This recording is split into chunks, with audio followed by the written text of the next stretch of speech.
All right, hi everybody, happy December. And as I promised last week, this month of December, our goal, everybody's goal that I want you to set is to get on video by the end of 2018. Now, video can be a little bit intimidating, and truthfully, the reason why is pretty obvious. Most of us grew up watching commercials on TV that were highly scripted and highly developed. And so we all think that video these days usually has to be like that, like our own promotional commercial. And the truth is that video has changed quite rapidly. And so I encourage you to change the way you think about video, because this way of thinking, this kind of intimidation over video, is likely holding you back from one of the most effective marketing tools out there, especially on social media. So that's the first thing I want you to do, is kind of just let go of this perception of what you think a video needs to be social media or internet ready, okay? And like I said, the reason why you believe that is really understandable, because a lot of us grew up watching very professional commercials on TV, and we think that's how we need to promote our business. But I want to tell you a little bit about Generation Z.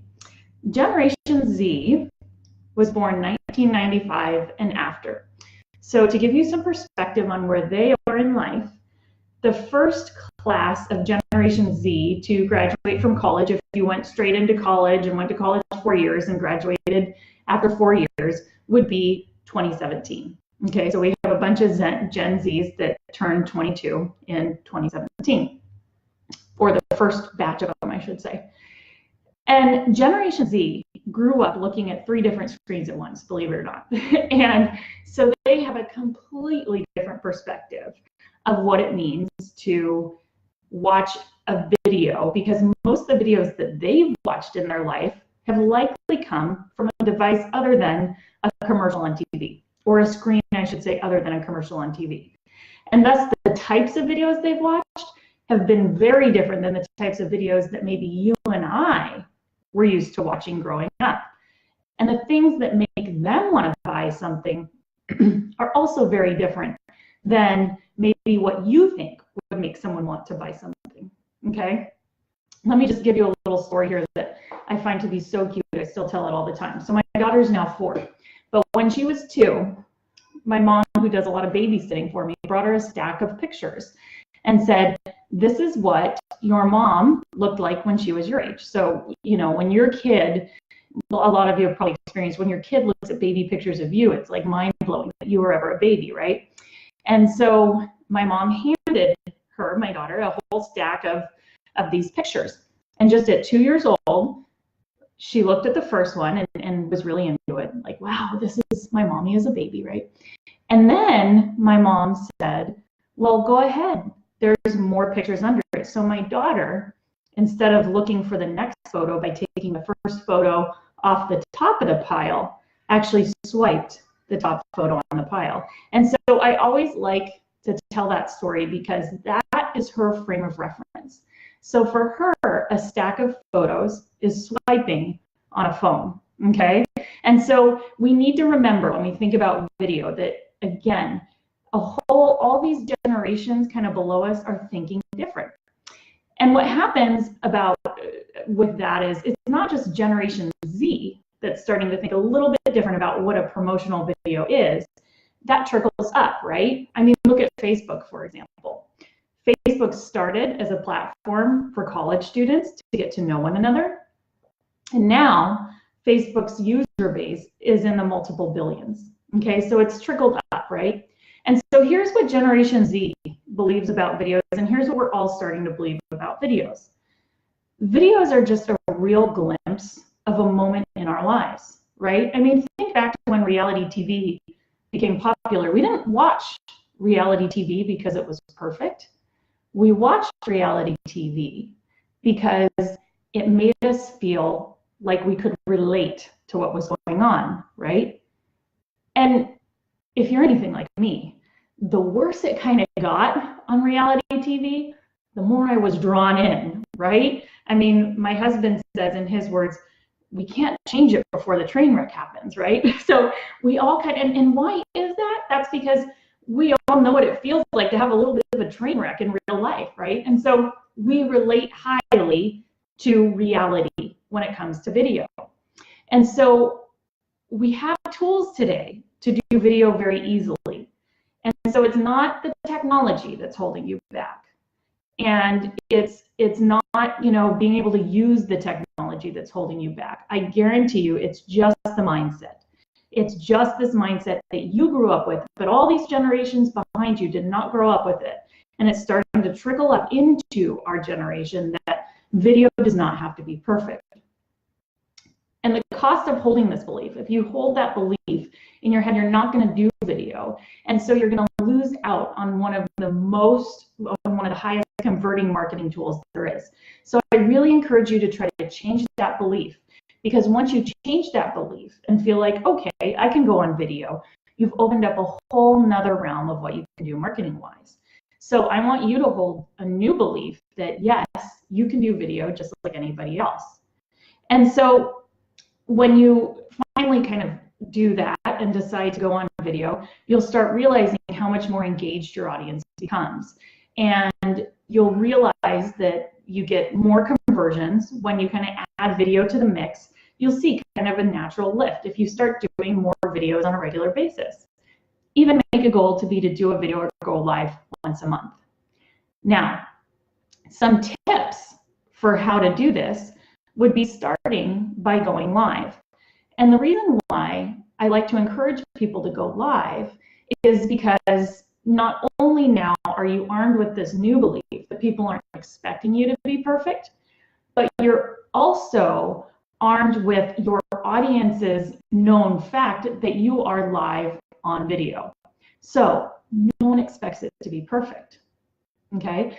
And really the thing that I want you to continue to wrap your heads around is the less perfect it is, the more people relate, right? Remember how much you like reality TV and why it became such a thing back when it first came out, okay?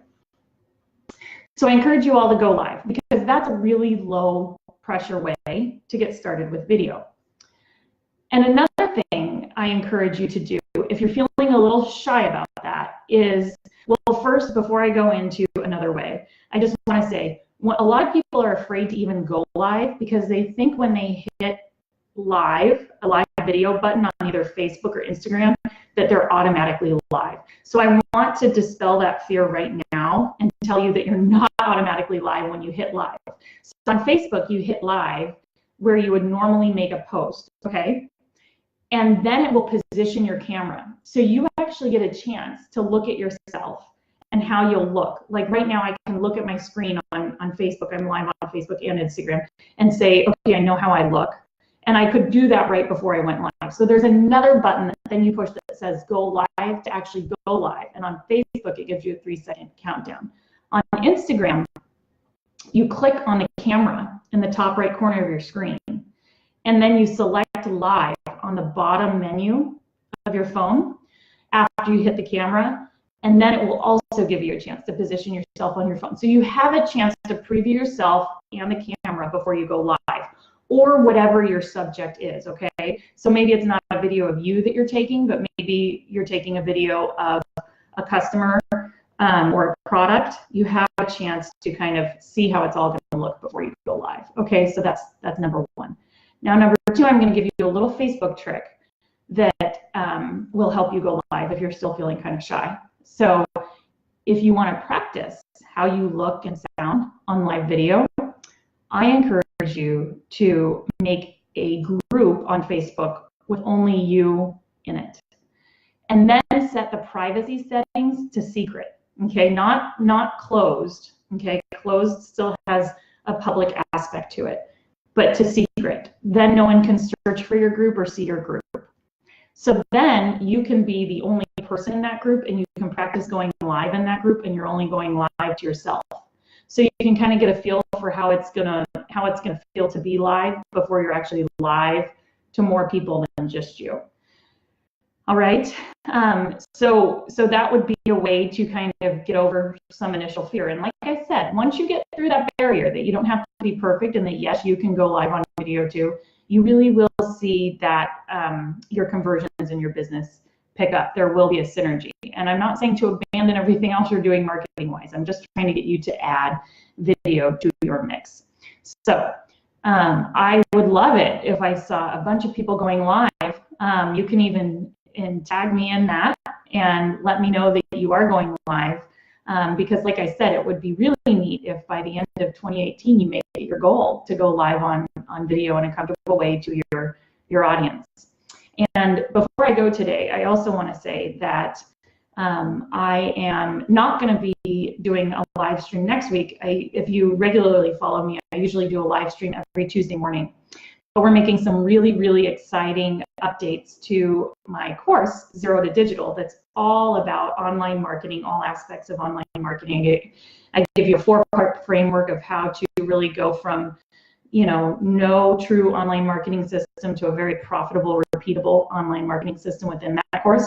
So if you're currently a member of that course, be very excited about these changes coming.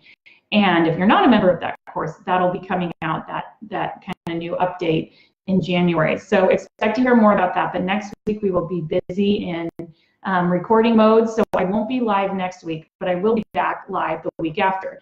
And so as you're going live, if you get some questions coming up, how-to questions or technical questions, please do send them my way, as always, at hi@marketingsimplified.com, because when I come back, not next Tuesday, but the Tuesday after, I will address some of the questions that come up. But the best way sometimes to break through some barriers is just to do it. And so I encourage you all, with the instruction I've given you in this video now, to just go ahead and do it. And I look forward to seeing what you come out with. All right. So again, good luck, and I will see you in 2 weeks. Send me questions in the meantime, and have a great couple of weeks. Happy December. All right, bye.